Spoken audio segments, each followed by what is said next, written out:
Okay, so starting with number 5, using the shortcut steps, right? Not using the long steps, even though it's really the same thing. But the shortcut steps, what times what is C that if you combine together gives you B? Now, you could always set it up, parenthesis, parenthesis, parenthesis, parenthesis. What letter am I putting in here? Z, Z.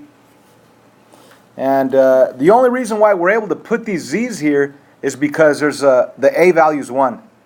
Right? Because Z times Z is Z squared. There's no question about that. Z times Z is Z squared. Now, if you had an 8 right here, if you had an 8 instead of 1, then you wouldn't be able to do this because Z times Z is not 8Z squared. Right? It might be 2Z times 4Z, or it might be 8Z times 1Z, and it gets all confusing. So there's many possibilities. So you cannot start with this format. So because the A value is 1, you could do Z and Z and think what times what is 30 that if I combine together is negative 11. Go ahead and make a list if you don't see it right off the bat. How could you get 30? 1 times 30? If you add those together, it gives you 31, not 11. 2 times 15, 3 times 10.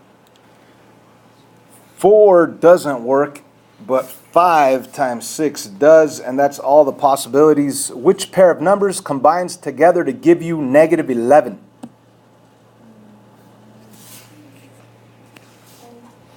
5 and 6. If you combine them, that'll give you what? Positive 11. And we know we want a negative 11. So we have the right numbers. We just have the wrong signs. Correct? So I need to make this a negative 5 and a negative 6. And that's totally fine because negative 5 times negative 6 is positive 30. And if I add negative 5 and negative 6 together, it does give me negative 11. So plug in the minus 5, plug in the minus 6, and ladies and gentlemen, you have your factored form. Boom! Easy peasy, lemon squeezy. Let's try another. Ooh, I like this one because it has that variable x. Parenthesis, parenthesis, parenthesis, parenthesis, x, x. What times what is 24 that if I combine together is negative 11? Anybody? Negative what? Negative 6 times 4? 6? 8 and 3. Okay. So, and you know what, guys? Let's go always to the list. I mean, unless you see it. I mean, some people see it. Negative 8 times negative 3, that's positive 24. If I add them together, it'll give me negative 11. If you see it, go for it. You already have your answer. But let's say you're struggling a little. Go ahead and make a list of numbers. So how are we going to get positive 24? Well, you're going to go 1 times 24, 2 times 12, 3 times 8, 4 times 6, 5. No, that's it. Those are all the possible ways of getting positive 24 when you multiply. Of course, unless you change the signs, right? So which pair of numbers gives us 11? 3 and 8 gives us 11, but we don't have an 11 here. We have a negative 11, which means that we have the right numbers. We just have the wrong signs. Go ahead and change the signs of both of those, and that'll be what you're plugging in, the negative 3 and the negative 8. Ladies and gentlemen, you're done. We factored it. If you wanted to double check, you could always distribute x times x, x squared, x times negative 8, negative 8x, negative 3 times x, negative 3x, and then when you combine the negative 8x and the negative 3x, you get the negative 11x. Negative 3 times negative 8 is positive 24. So you could always distribute to see if you actually get the polynomial that you started factoring with at the beginning.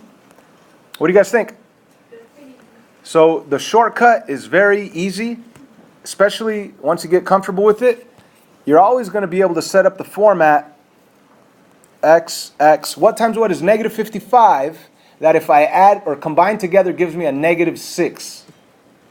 Could you guys do that in your head without the list? Yeah. What is it? Negative 11 and positive 5. Done.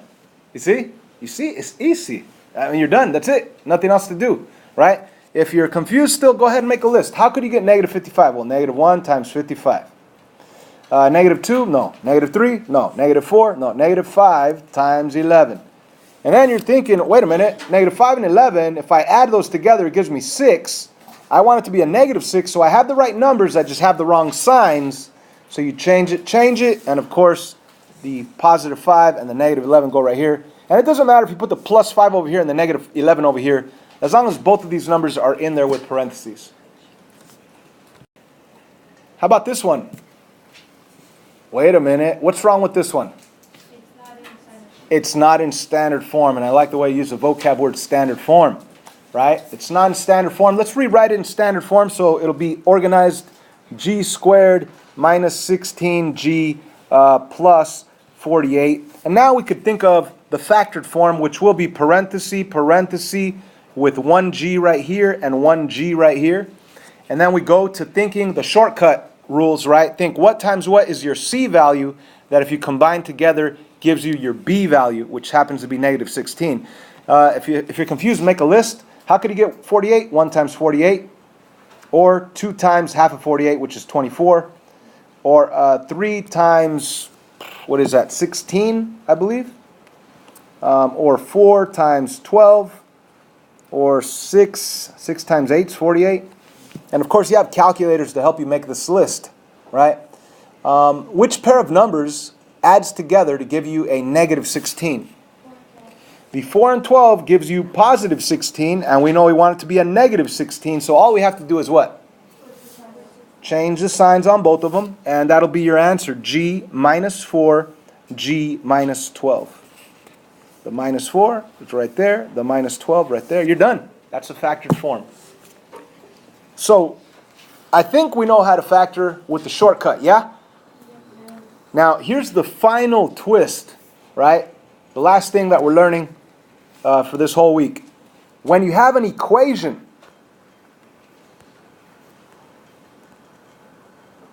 that's set equal to 0, we're supposed to think zero product property. So could we factor p squared plus 5p minus 84? Let's go through. It's a quadratic trinomial. The a value is 1. So maybe, and it doesn't always work, guys, but on this worksheet it will, on today's homework it will, and on tomorrow's quiz it will. But maybe you could set this up with a p right there and a p right there. This is disgusting, isn't it? Let me fix this.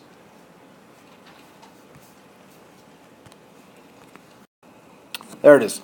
So what times what is negative 84 that if you combine together is 5? And I'll be honest with you, I don't know that off the top of my head. I want to go for the list, right? So how could I get negative 84? Negative 1 times 84. Negative 2 times 42. Negative 3 times, I don't even know. Okay, for those of you watching at home, I actually paused it, grabbed the calculator, and I came up with this list of multiples, right? So go ahead and use the calculator to find this list. And now we need to think which pair of numbers combines together to give us 5. 7 and 12, right? So, and do we need to change any signs, or do we write them as it is?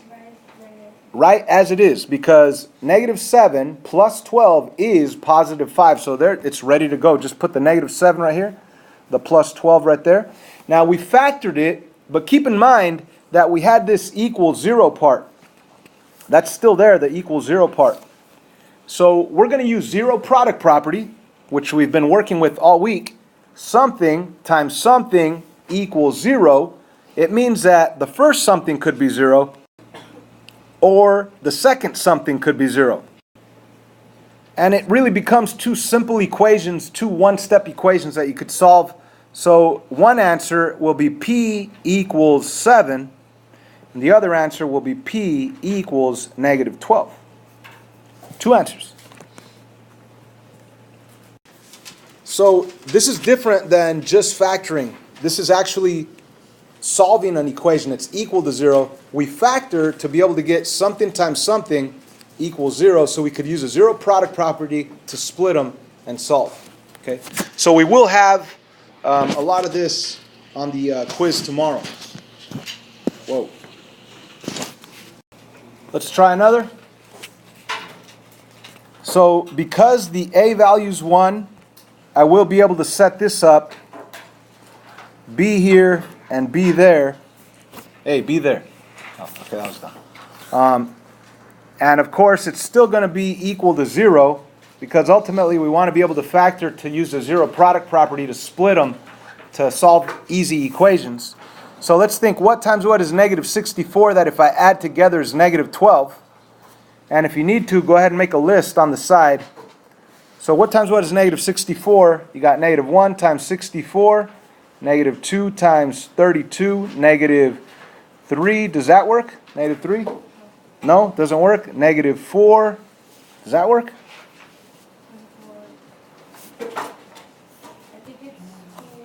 So once again, I reached for a calculator and figured out all the multiples of negative 64. Now, which pair of numbers combines together to give us the middle value, negative 12? Negative 4 and 16. But if I combine negative 4 and 16, does it really give me a negative 12? No, it gives me a positive 12, which means I have the right numbers. I just have the wrong signs. So let's actually change those signs. Make that negative 4 a positive 4. Make that positive 16 a negative 16. And then plug them into your answer format. Positive 4 minus 16. And now we're going to use the zero product property to split them. If you have something times something equals 0, the first something could be 0 or the second something could be 0. Once again, there's that first something equaling 0. There's that second something equaling 0. And if we solve both of them, if you subtract 4 here, subtract 4 there, your answer will be B equals negative 4. That's one answer. And the other one, you're going to have to add 16 to both sides. Which means that B equals positive 16, and that's your other answer, and you're done.